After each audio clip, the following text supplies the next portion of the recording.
The 8,970th meeting of the Security Council is called to order.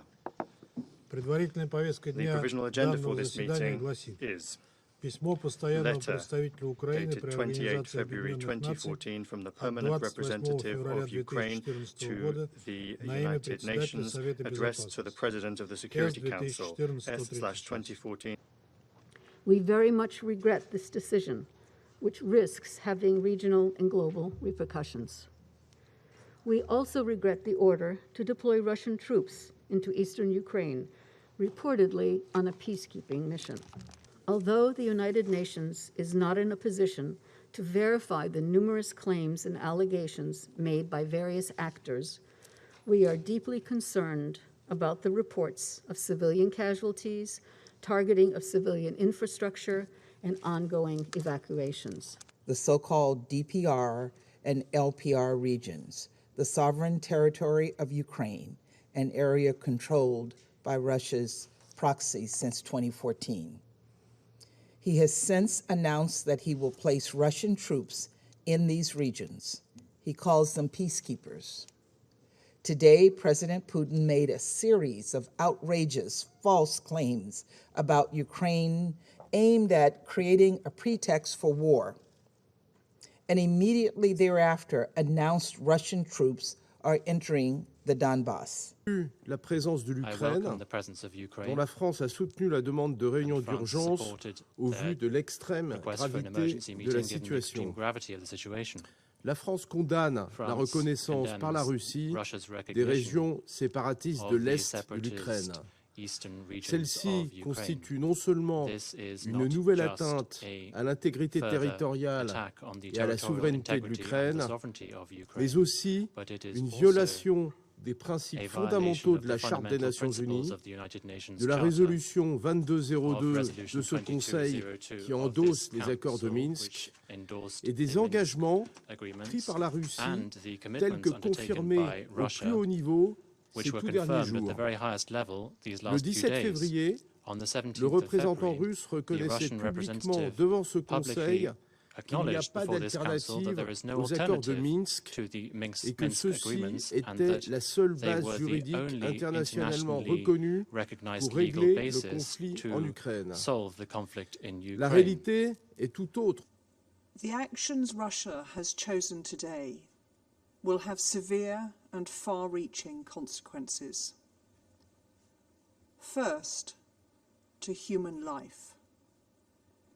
An invasion of Ukraine unleashes the forces of war, death, and destruction on the people of Ukraine. The humanitarian impact will be terrible on civilians fleeing the fighting. We know that women and children will suffer most.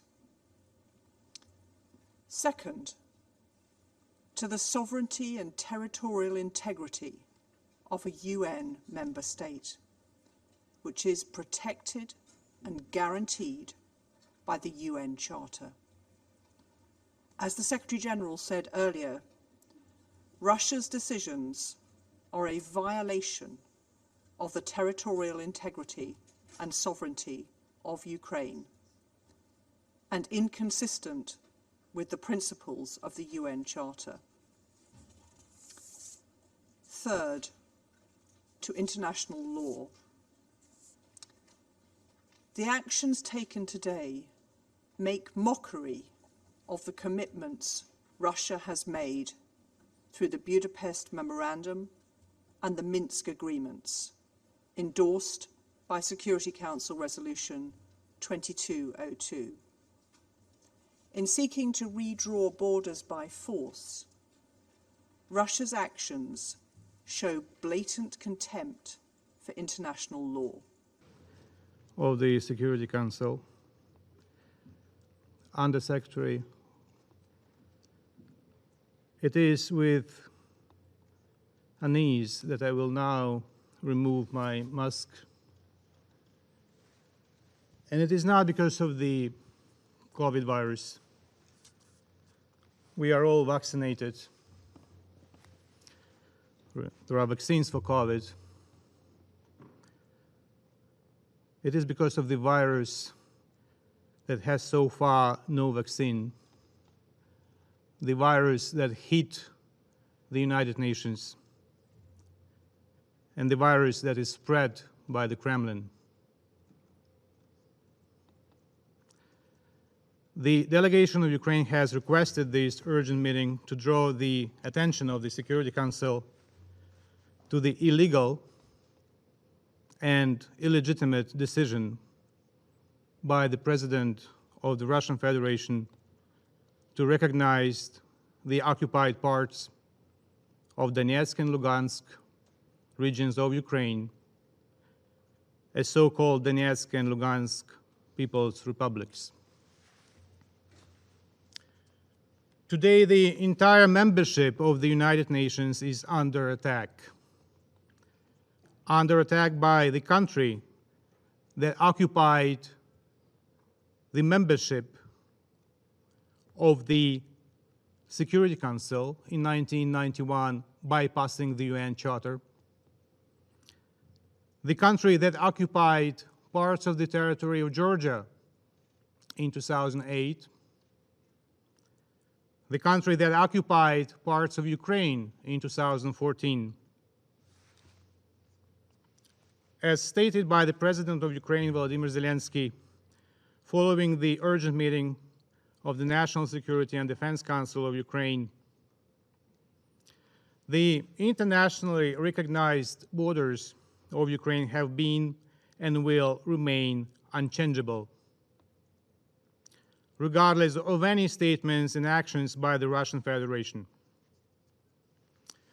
Ukraine unequivocally qualifies the recent actions by the Russian Federation as violation of sovereignty and territorial integrity of Ukraine.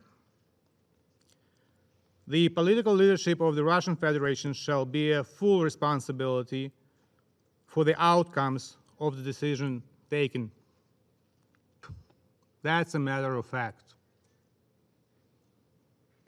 It's been hit by the virus spread by the Kremlin. Will it succumb to this virus?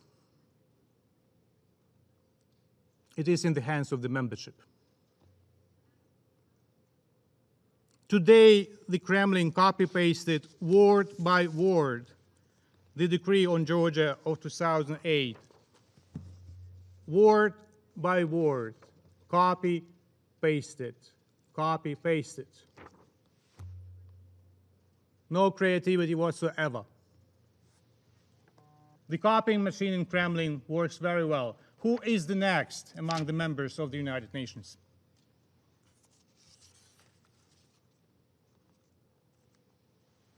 The question is open.